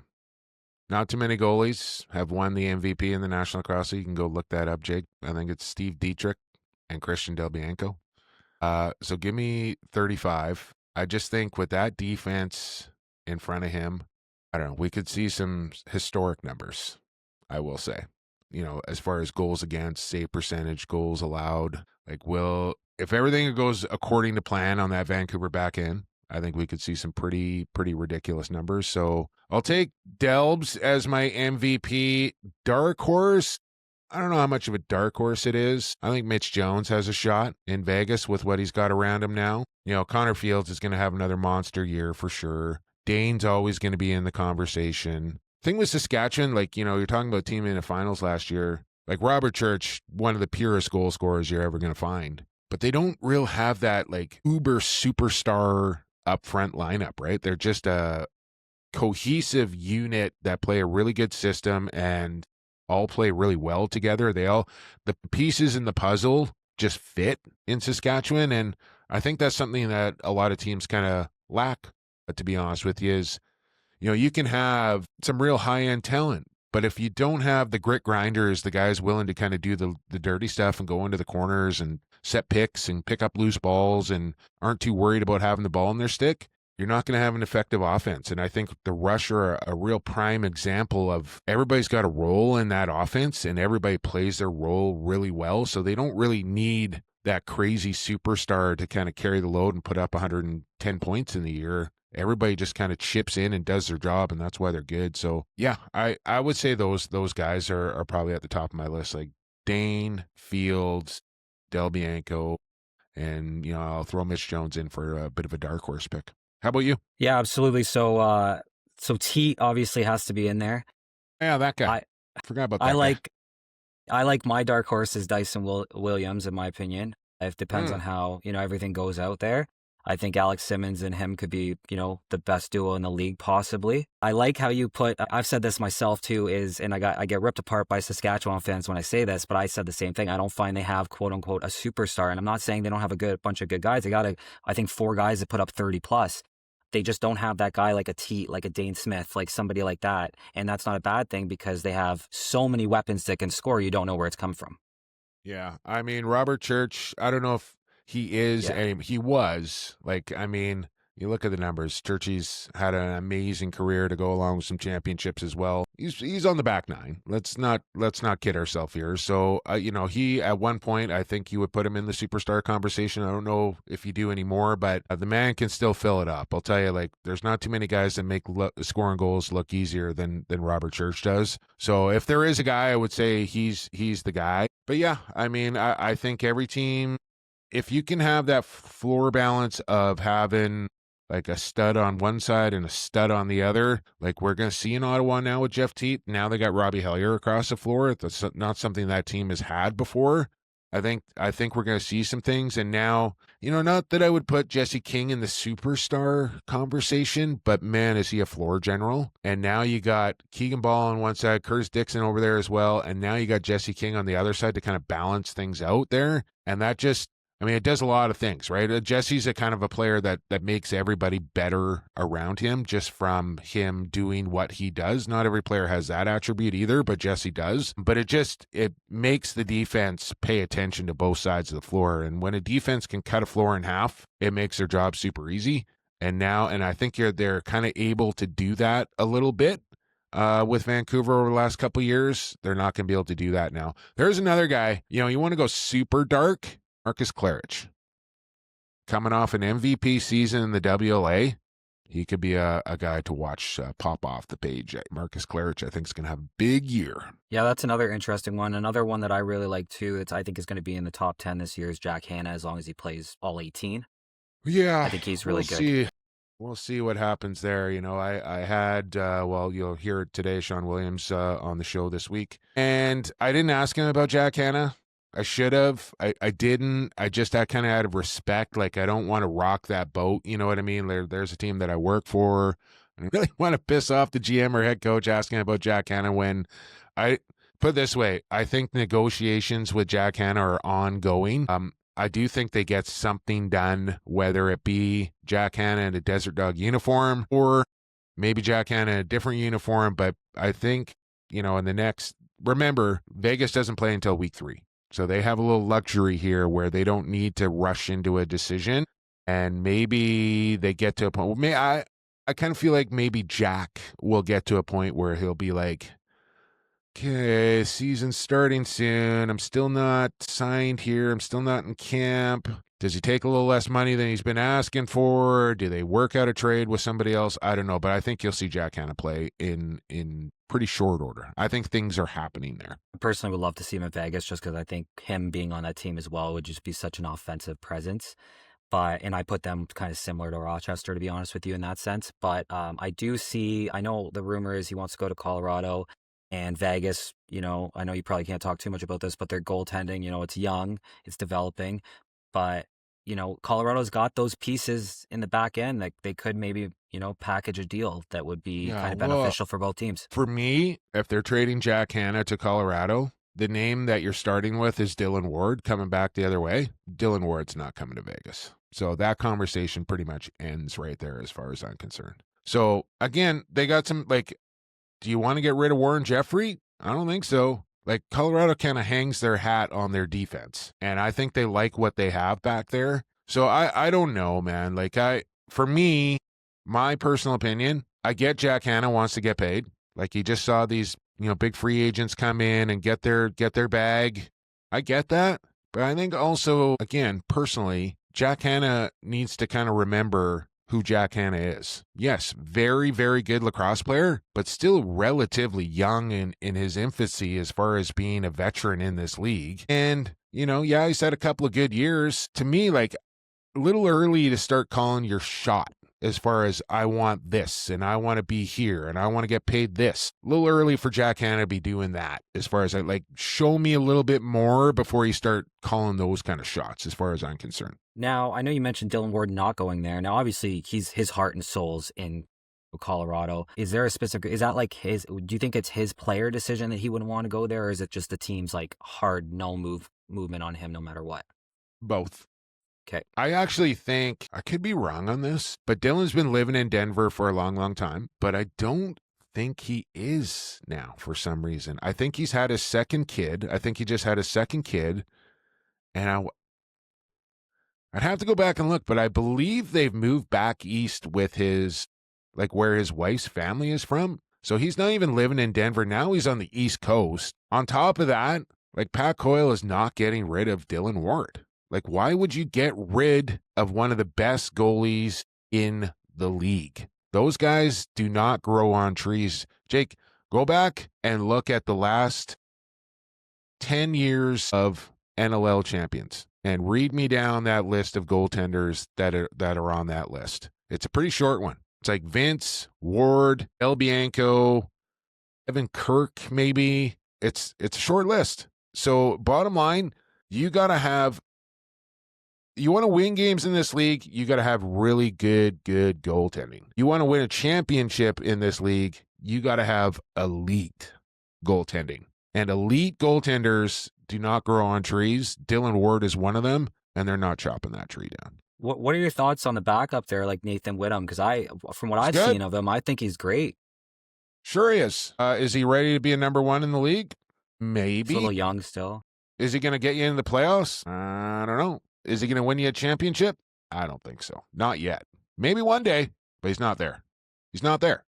So again, Rose, Ince, Ward, Del Bianco. Who you putting next? Chiliano, O'Reglieri, Doug Jamieson, right? Those are kind of the next level as far as I'm concerned. Dougie is probably up in that level, and then the next tier is kind of below that. But those guys haven't won championship yet. Vince, Ward, Del Bianco, I think the only 3 active goaltenders in the league to win championship right now. Unless you can name another. When I look at goalies this year, I think Christian's like cream of the crop, number one, obviously. After that, 2 to 7 to me is very interchangeable if you're just looking based on current stats from last year, how they played. It's just so tight, I find. Yeah, I mean, 2 to 7, I don't know if I go that far, but again, like just look at the last guys to win championships, and they're elite. They're elite. Vince, Del Bianco, Dylan Ward. Gotta have those guys it. are special. So I mean, to get back to it, I don't see Colorado going, all right, Dill, like we're done with you. Thanks for everything. We're going to take Jack Hanna now. I don't see it. I just don't see it. Maybe I'm completely wrong, but I don't see it. Another little trade that that the TSN guys got started, and I have to agree with, is maybe Lyle Thompson to Halifax or Buffalo or Rochester, but I think Halifax kind of makes the most sense with their assets. Yeah, I mean, again, they got a lot of righties over there, man. Like, yeah, I know. And not that some guys can be moved around and what have you. It's not going to happen this year. Why would any team go out and pay a price to get Lyle Thompson when he's going to be a free agent a year from now? So we'll see what Lyle does a year from now. Maybe he wants to be a little closer home. Maybe he's done with his time in Georgia. Maybe he resigns in Georgia. I don't know. But nothing's going to happen with Lyle this year because the price you'd have to pay to get him out is not worth paying because you wouldn't have to pay a year from now. You know what I mean? So you just wait. And then it's in the hands of Lyle. Yeah, the only two teams I can really see taking a swing are honestly like Halifax because they have 3 first-round picks, and those things are like gold this year. And then also Buffalo with trying to go for that 4-peat. If that's in the reality of it, I could see maybe, but I understand their point. Why not just wait till the summer until he's ready to sign for nothing, right? Yeah, for me, I'm not giving up first-round picks in next year's draft or the year after draft, even for Lyle Thompson. That tells you how good these next 2 drafts are going to be. They're deep, especially when he's going to be a free agent at the end of the year.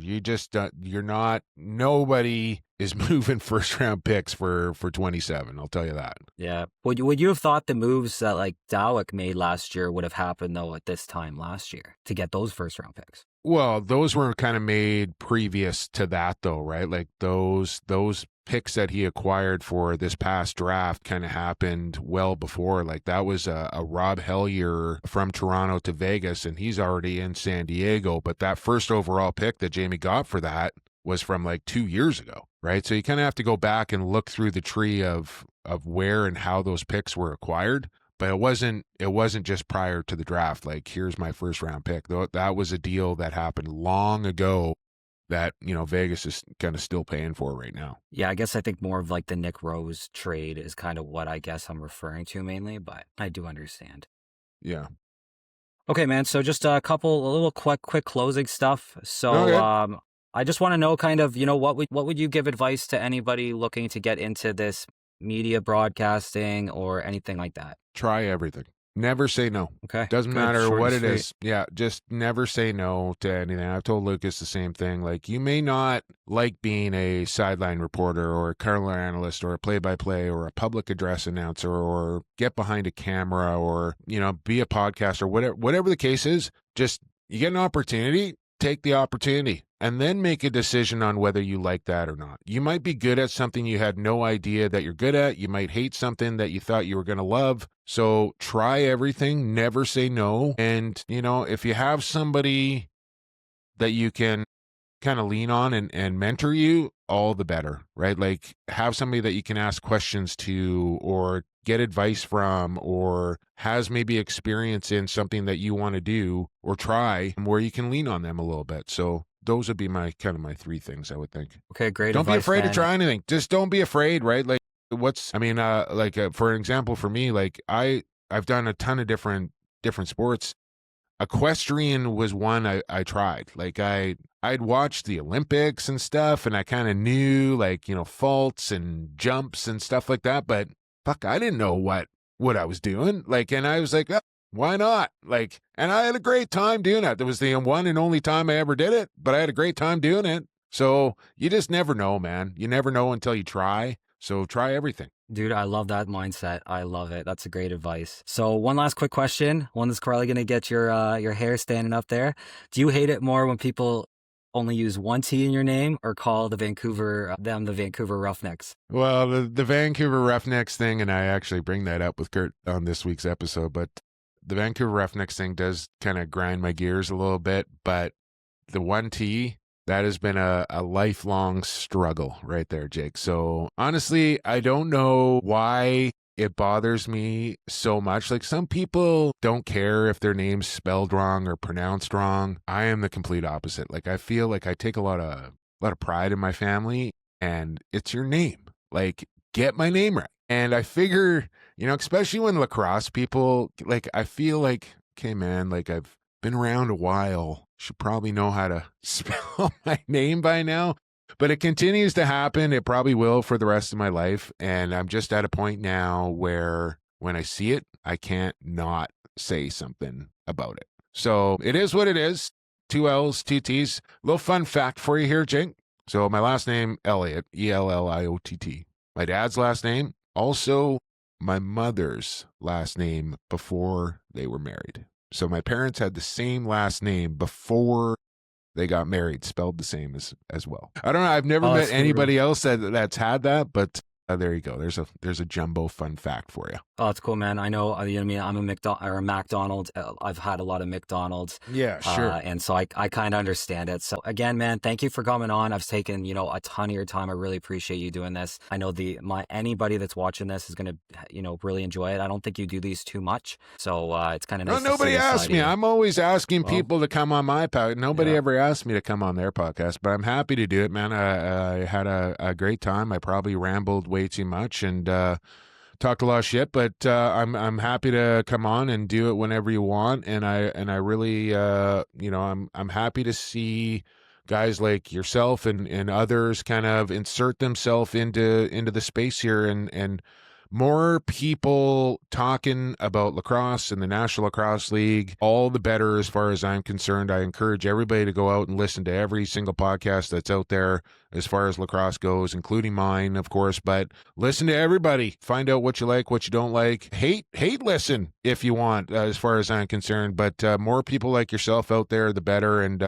I appreciate you, and I appreciate you having me on, man. All right, thank you very much, man. We'll talk soon. Okay, see ya. So that was quite the interview, honestly.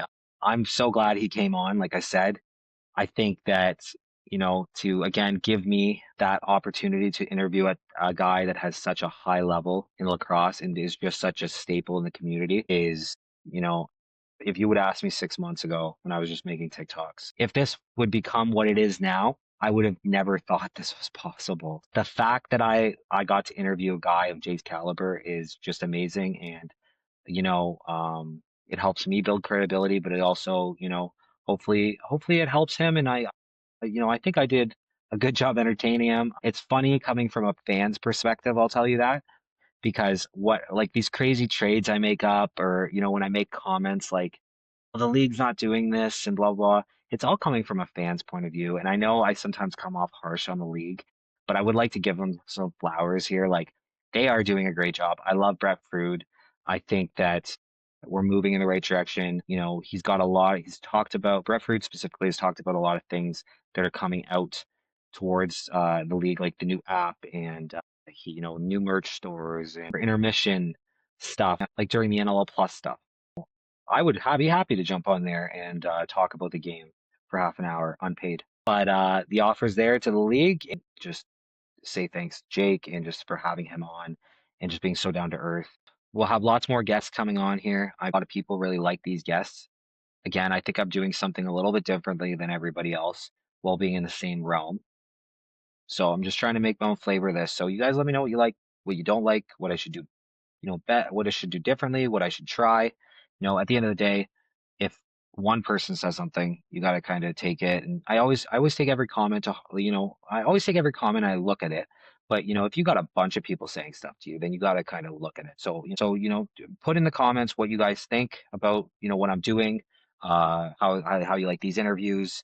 Do you like me talking more? Like, what do you kind of like? What makes you intrigued about this about this podcast? And because I am a I'm still a new podcast. Like I said, I can't believe we're on episode 15 already, and I'm gonna keep pumping out the content. Don't get me wrong.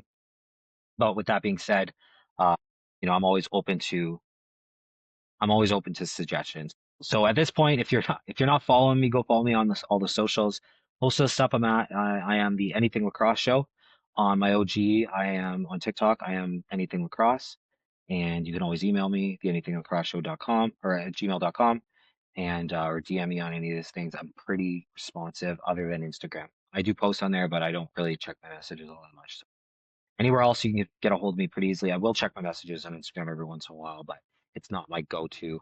I have a weird thing with Instagram. Anyway, so other than that, guys, go check out, go get join in the Discord, get in the jersey contest. Fantasy is going on, and go check out the merch store if you can. I really don't want to take on any sponsors anytime soon. I would love to just be able to, you know, sell enough merch so where I can, it gives me something. So, no pressure at all though. Yeah, I just enjoy you guys being here, listening to me, liking, commenting. That's all you have to do. If you want to go buy some merch, great. If you don't, not the end of the world. So with that all being said, that pretty much wraps everything up. I'll be bringing, essentially going forward, I'll be doing 2 episodes a week still, as always. One's going to be essentially a preview video or preview episode, and one's going to be a recap episode. So going over what happened over the weekend. I'll be able to record Sunday this week at some point. And with all that being said, guys, I just want to say thank you for being here. My name is Jake McDonald. I'm Anything Lacrosse, and this is the game that never sits still.